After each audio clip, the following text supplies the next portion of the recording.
Ladies and gentlemen, please fasten your seatbelts. The show's about to begin. Ayman, let's put on a show. Yalla, let's do this.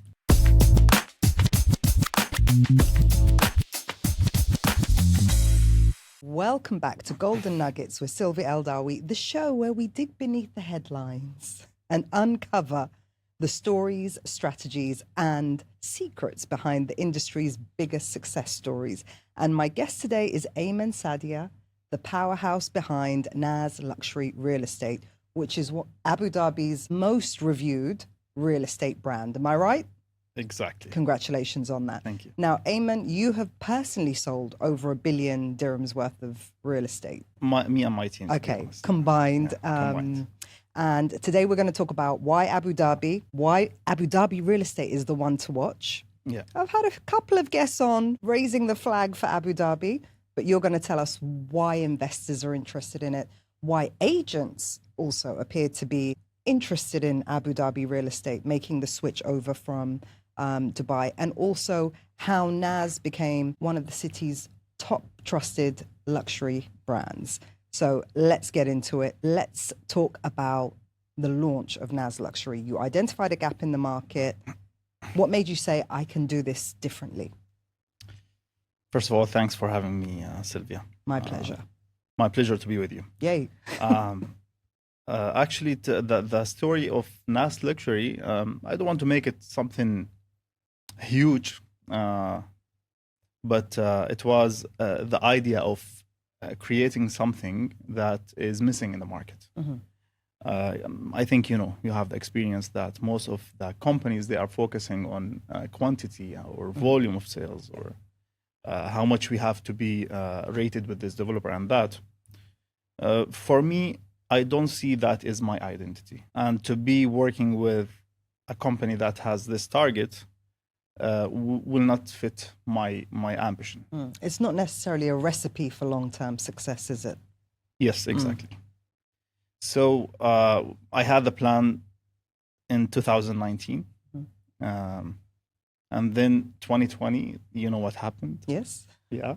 The C word. Yeah, exactly. That affects the YouTube algorithm, so we won't mention That's why I stopped, you see. So that time it was whether to proceed with my plan or to just test the water and see what's happening. I decided to proceed. I don't know why. I'm not trying to show you that. I had the plan. I did my research and I said, why not? Let's start with, that was June 2020. Right. And my target was, if I have this vision about the company, I need to have the people, the right people. To be honest, yes, there is good people in the market, now in Abu Dhabi real estate market. But to start with my vision, had to be something different than what we have in the market. So I decided to hire zero experience employees, which was the biggest challenge till today for me, because I had to train them and I wasn't rich that time. So I was gambling. He's rich now. I'm not yet. So that time it was like, am I doing the right thing? But as I say always, God's plan works better for us. And this is something I really believe in. For me, the beginning was really challenging, but the market, and thanks to Abu Dhabi and UAE government, that was really what helped us to grow and to succeed. And just to give some context for people that might have forgotten or weren't here in that period, from March 2020 till about September, it was very worrying. Like across the world, I was stuck out for 3 months. I was in Sudan and nobody knew at the time how long this was going to take, if it was going to get worse, if it was going to get better. So for you to take that gamble, I mean, a lot of people bought real estate at the time and you would have thought that's crazy, but those people have seriously won. And I think any business that started just after then is seriously winning as well.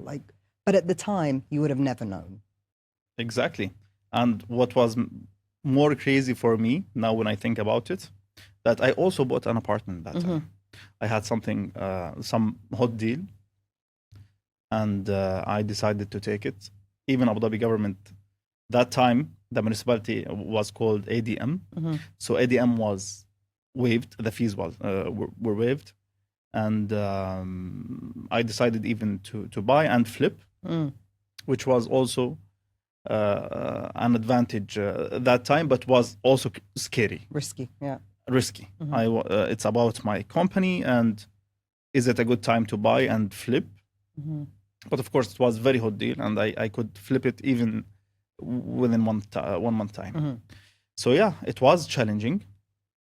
And now, if I think about it, after this time of experience, would I do that again? The answer is no. Why? Why? Because now I'm more mature.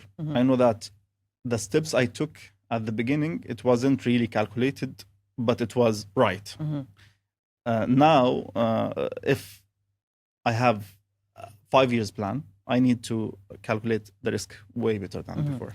But is it the fact that you were just hiring no experienced agents? Is that what you regret or would have done differently? It's about many things together. The size of the company, I want it to be always boutique size, but still we had to really hire like around 20 that time, and it was costly. I had to get some loans from here and there. So I don't think it was planned, as I said before, but it was really the perfect scenario for me that time. What I'm trying to tell you now, after being mature more in business, I think what the steps I took that time was not really calculated as it had to be. That's it. Okay. But it was very good for us. Yeah. And why Abu Dhabi? So for two reasons. Why Abu Dhabi for your business, and why Abu Dhabi for investors? That's a huge topic. Why Abu Dhabi? I've been in Abu Dhabi for 10 years now, even more. And if we want to say why Abu Dhabi, we have to split it for two main topics. The first one, which is to live in Abu Dhabi. It's a huge topic to talk about. Or to invest in Abu Dhabi, which is also now is more attractive than ever before. So why Abu Dhabi?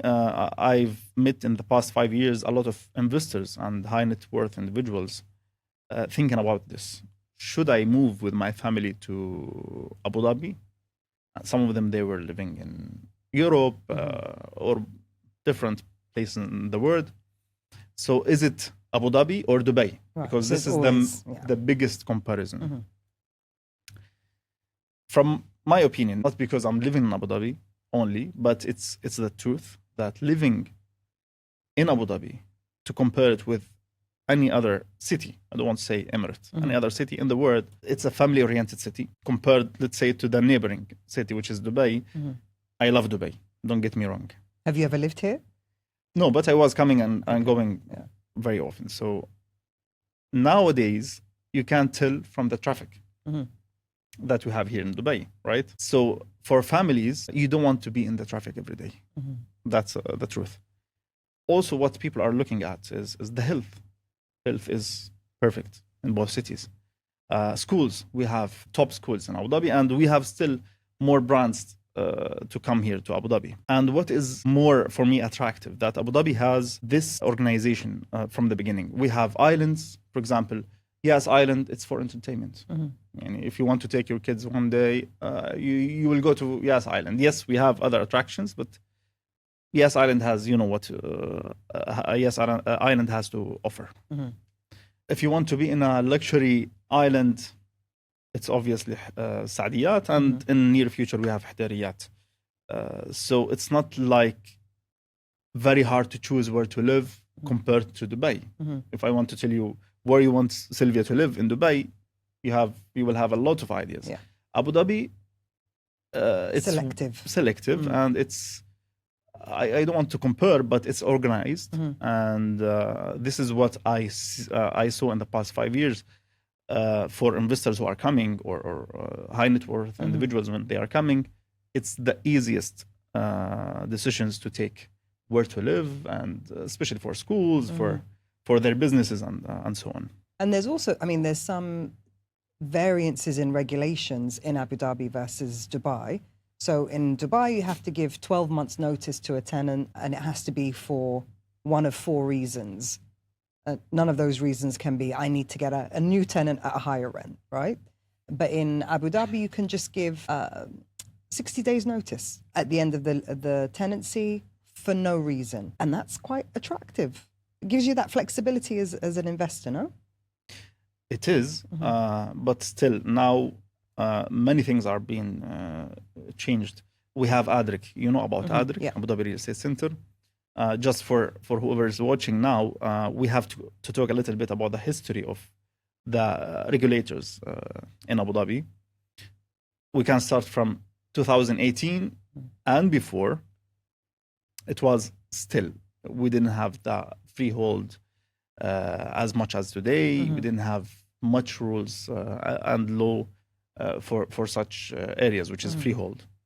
So that time, I remember the responsible about issuing the SPA and everything was only the developer. So imagine, for example, one of the developers was in Ras Al Khaimah. If we wanted to do that time before 2018, you had to go all the way to. we had to go all the way to Ras Al Khaimah. And also that was making some problems, which is the fees. The developer at that time, they chose how much fees they wanted to, but after 2018, we started really to see the changes and the implementations happening in the laws and regulations. Till which was still ADM, Abu Dhabi Municipality, till we had just in the near future we had ADRIC, and ADRIC was the biggest step in Abu Dhabi real estate market. To be honest, the first big or major move they did is Madmoon. Madmoon is a platform that is also regulating the listings. For example, I'll tell you just numbers. Before Madmoon, we always had the same issues with home seekers. When they come to Bayut or Property Finder or the Bizzle, which is the biggest portals, they didn't know which one is fake, which one is not fake. Because everyone was listing any price they want. That time we had above 50,000 listing before Madmoon. Once Madmoon was implemented, the number dropped to 5,000 almost. Wow. So 90% of the listings before Exactly. were unavailable or invalid or... Exactly. So this also made now home seekers are more, what do you call them? They can confident. They have confidence. Are they talking to the right broker or not? And then now we see ADRIC is adding the report, which was never happening in Abu Dhabi before. In Dubai, you know, we have open source. The APIs, it's open for anyone who wanted the data to be for the public. Abu Dhabi is just lately. The second quarter from 2025, we had the data open for public. Also in my road shows, I was nearly in, just lately in Turkey. And it helped a lot. Now investors from outside, they are more confident to buy in Abu Dhabi because they can tell. Yes, prices are accurate, the transactions are there, numbers are right, and so on. And that's the power of data. Like, that's why it's so important to have visibility and transparency, because it gives investors that confidence. Exactly. Yeah. You've answered why Abu Dhabi for families. What about non-family people?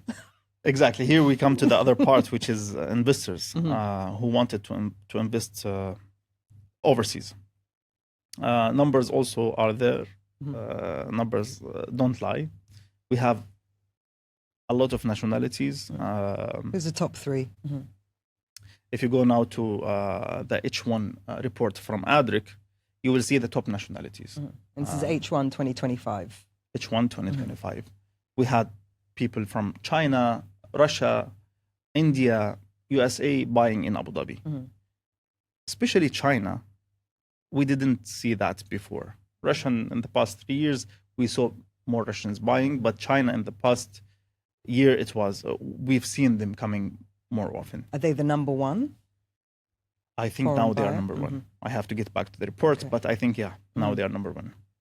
So these investors, when they want to buy, they want to make sure they are buying in the stable market. Now we have to look at Abu Dhabi, what they are doing. Of course, you know that Abu Dhabi is the safest city in the world for 9 years.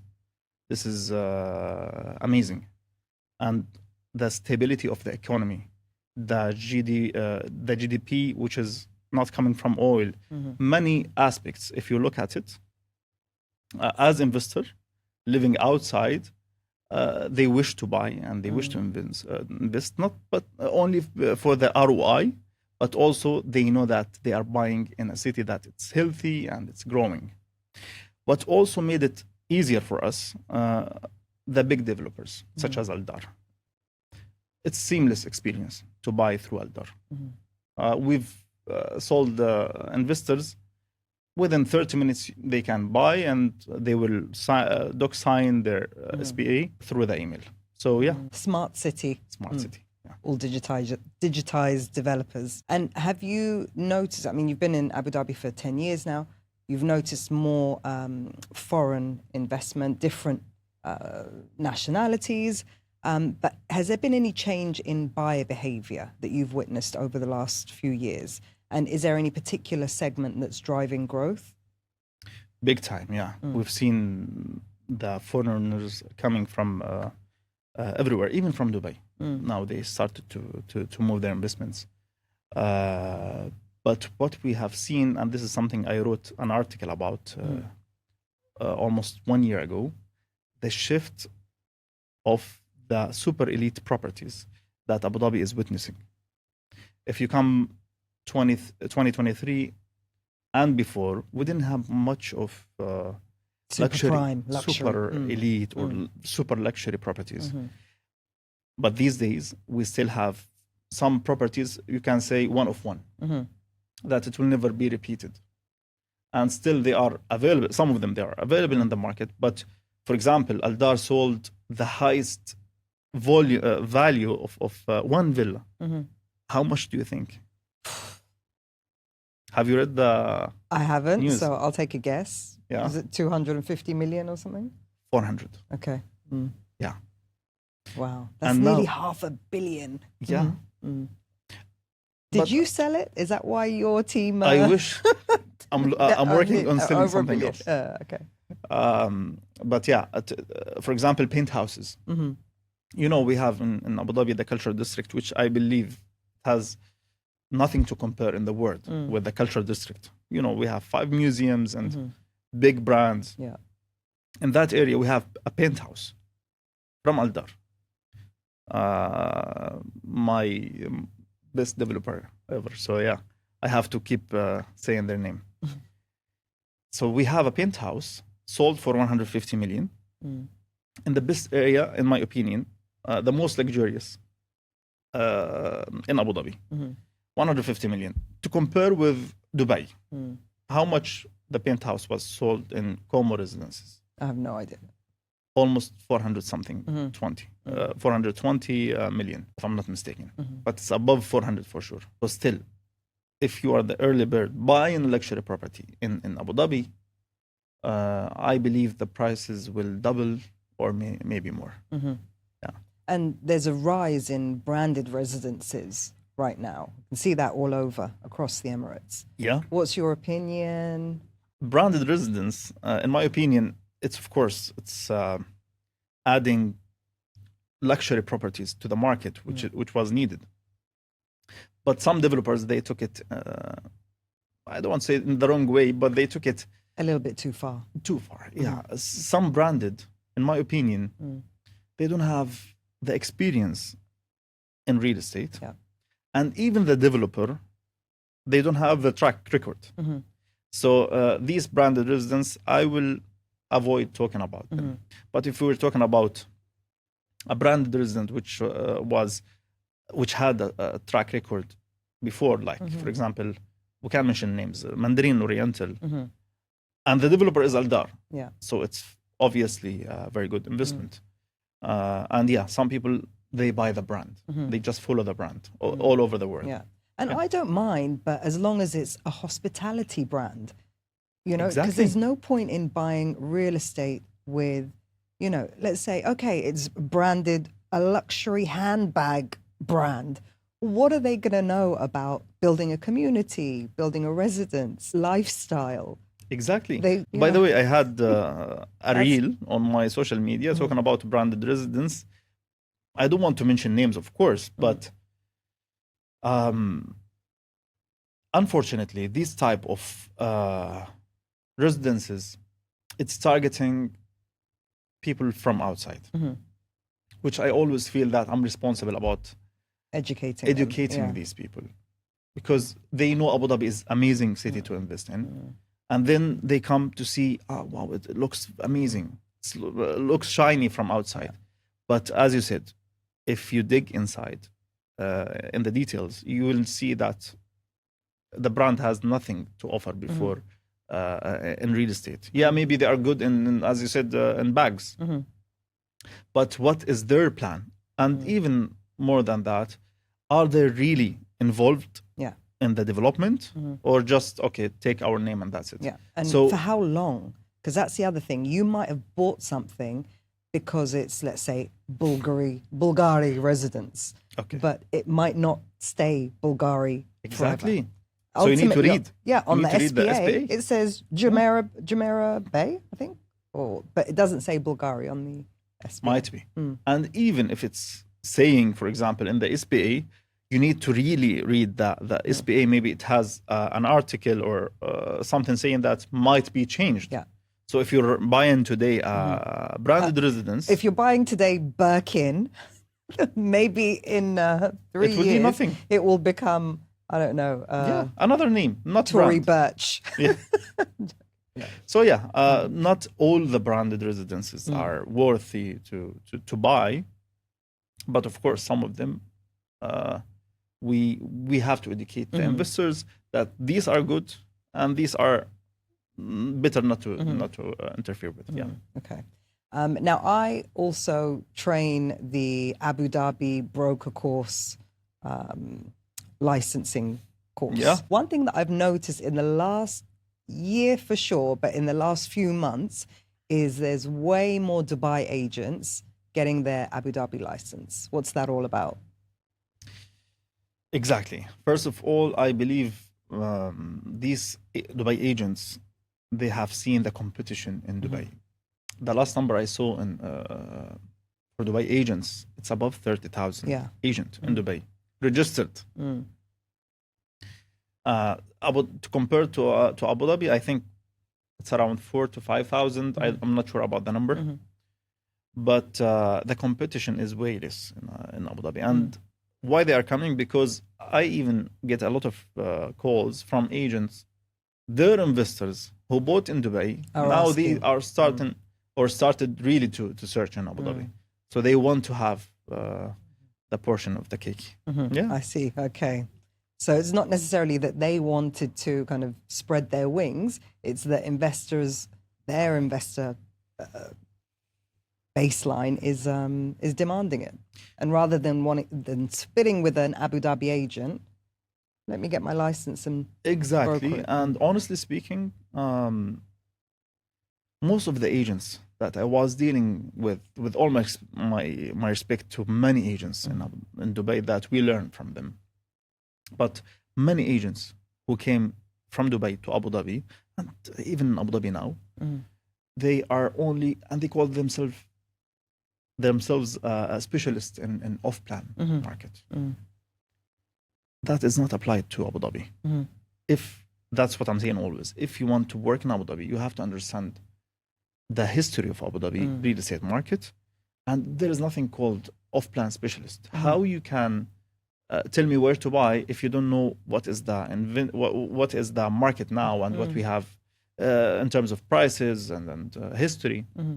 So many of them, they just think Yeah, we did it in Dubai. We were selling off plan without having the education much about the whole market of Dubai, which is a big market. We can do it in Abu Dhabi. Yes, you can do it, but it's not long lasting, I believe. So your advice would be don't try and copy paste what works in Dubai for you in Abu Dhabi. It's a slightly different different market. And I see now Adric, they are taking huge steps in really making the market healthier when it comes to brokers. Because unfortunately, many brokers in Abu Dhabi and Dubai, honestly speaking, they don't even deserve to be brokers or to represent these amazing cities. They don't have no idea about the market. They just found, it's easy money we can make. So they entered, which is, I believe now, it's not the case anymore. And why do you think they don't deserve to be in? Is it lack of education or something else? Yeah, lack of education. They don't even work on the knowledge of the, I don't want to say education like back in schools or even knowledge of the market. Education. Yeah, you don't need to be a professor to, but you can have the knowledge if you want to about the market. And it's taken some time. You cannot make millions from the first year you enter the market. That's it.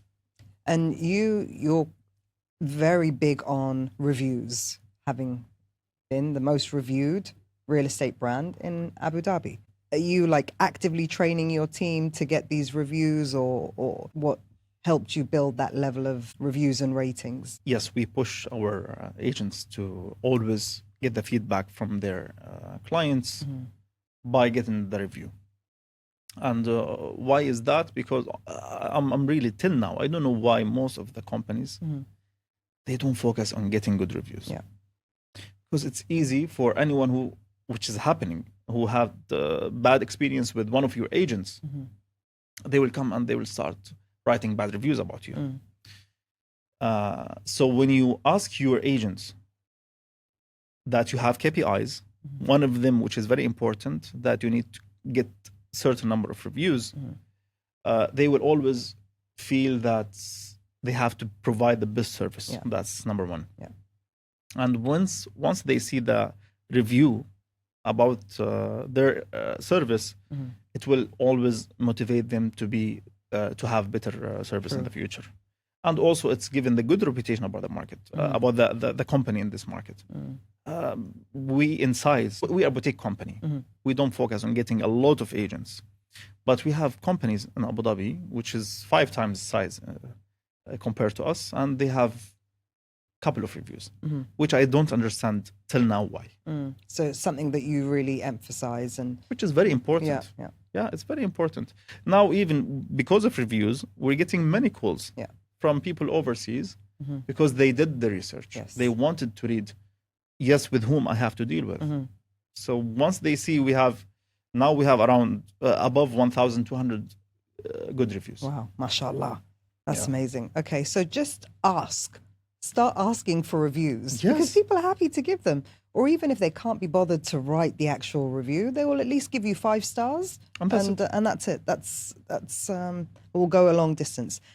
Okay, so in your boutique agency, which we're not sure how many agents you have just yet, what kind of culture or leadership philosophy drives Nas Luxury?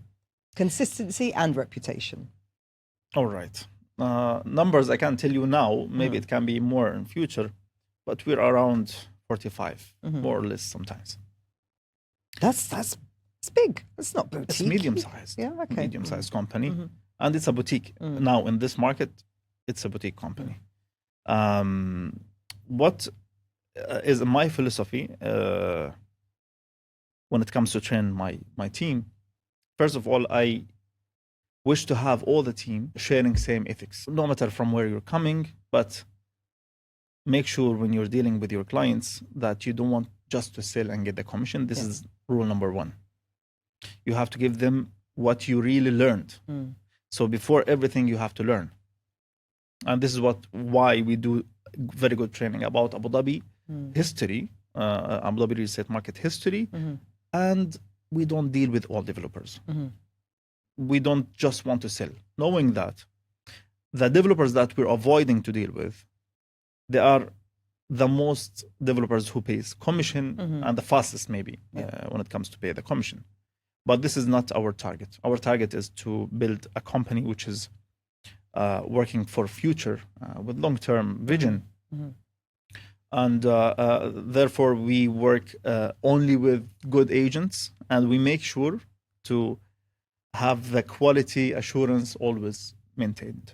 Yeah. And are you still following that policy of hiring non-experienced, or now you've opened it up to experienced agents? Yeah, we've opened up. And that's because of one reason. At the beginning, I was almost alone. But now I have most of my work. Our sales director, Hamza, he started, by the way, with zero experience. Now he has one of the biggest knowledge in the market, and I can bet in that. So once you have the team who can really take care of the company, then you can open.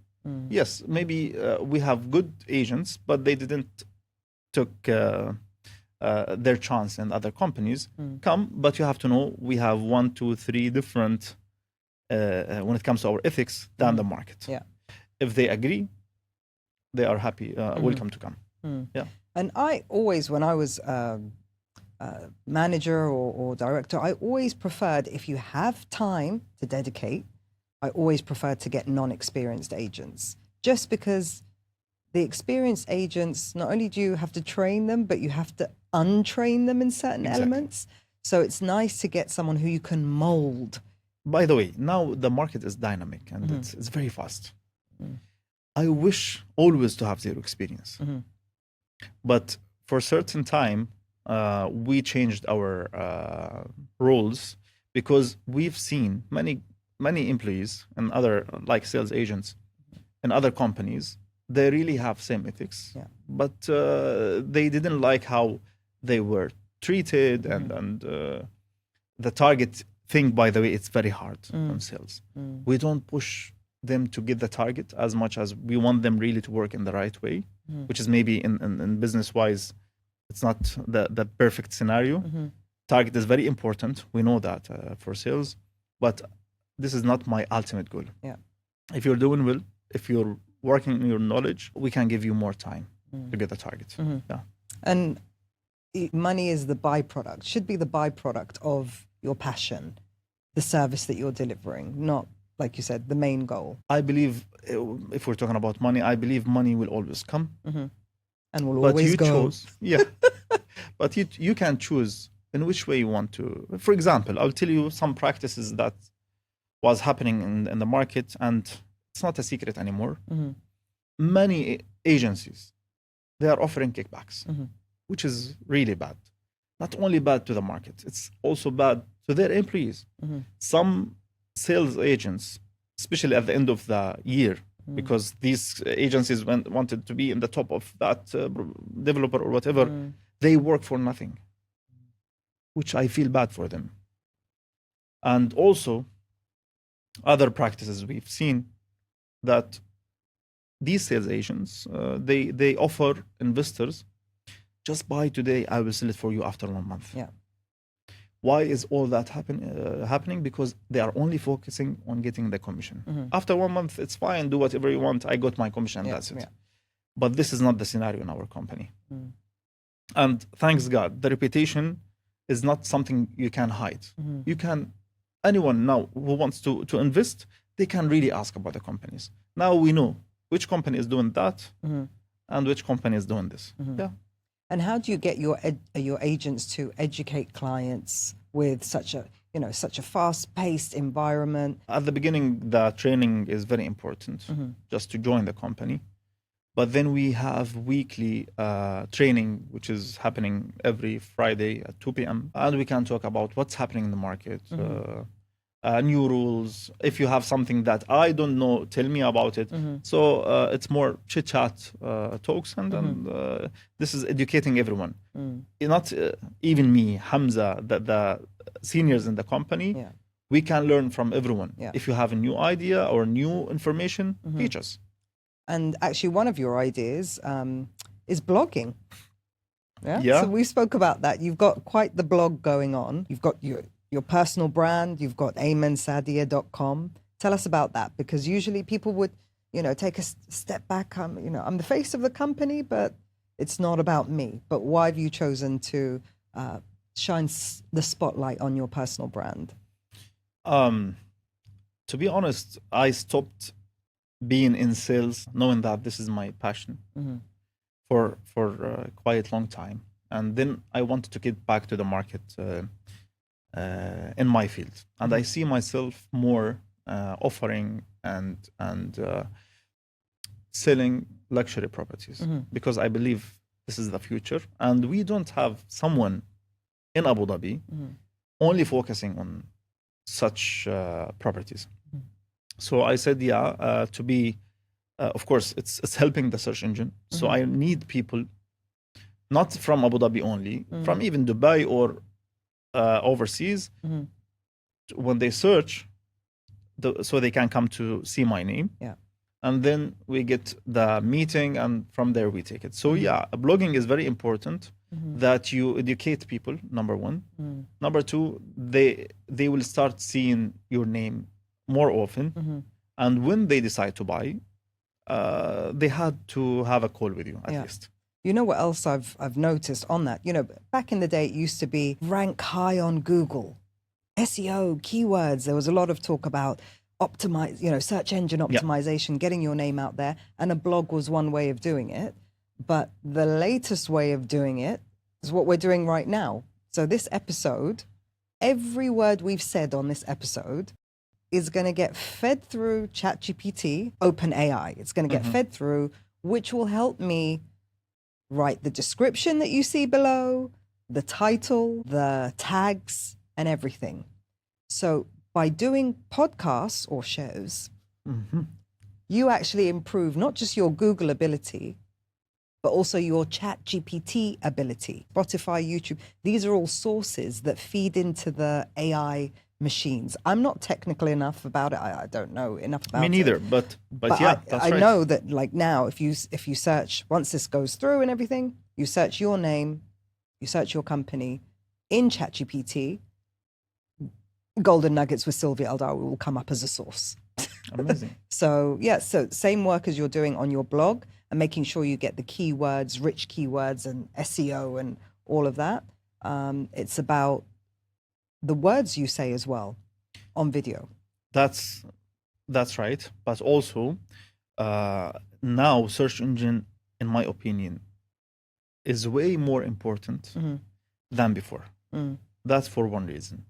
Now, I believe within the next 1 year or 2 years, you will rarely find people coming to Google and start writing and searching.